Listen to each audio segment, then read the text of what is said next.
સુરતના સરથાણા વિસ્તારમાં આવેલી બ્રજરાજ રેસિડેન્સીમાં મોડી રાત્રે ફાયરિંગની ઘટના બનતા પોલીસ દોડતી થઈ ગઈ હતી। આ સમગ્ર ઘટના સીસીટીવીમાં કેદ થઈ ગઈ છે।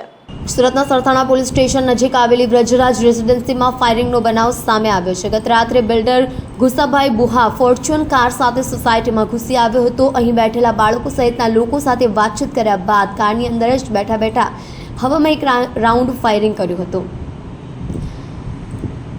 જેને પગલે બાળકો સહિત લોકો ભયભીત થઈ ગયા હતા અને સમગ્ર ઘટના સીસીટીવી કેમેરામાં કેદ થઈ ગઈ હતી। જોકે ફાયરિંગ કરનાર જમીન દલાલની પોલીસે ગણતરીની કલાકોમાં જ ધરપકડ કરી છે। તેણે પ્રાથમિક પૂછપરછમાં જણાવ્યું હતું કે તેમની પાસે લાયસન્સવાળી ગન છે અને થોડા સમયથી ટેસ્ટિંગ કર્યું નહોતું, એટલે ટેસ્ટિંગ કરવા ફાયરિંગ કર્યું હતું। કાર ચાલકની બાજુની સીટ ઉપર બેસેલા એક શખ્સ દ્વારા લોકો સાથે વાતચીત કર્યા બાદ અચાનક જ પોતાની પાસે રહેલી ગનથી કારમાં બેઠા હવામાં એક રાઉન્ડ ફાયરિંગ કરી દીધું હતું। આ ફાયરિંગને કારણે ત્યાં બેઠેલા બાળકો સહિતના લોકો ડરી ગયા હતા અને સાથે જ તે આસપાસ રહેલા લોકોને પણ હટી જવા માટે કહી રહ્યા હતા।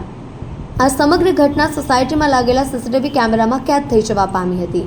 પોલીસ સ્ટેશનની પાછળની સાઈડ જ આવેલી સોસાયટીમાં ફાયરિંગના બનાવને પગલે સરથાણા પોલીસ સ્ટેશનનો કાફલો ઘટના સ્થળે દોડી આવ્યો હતો।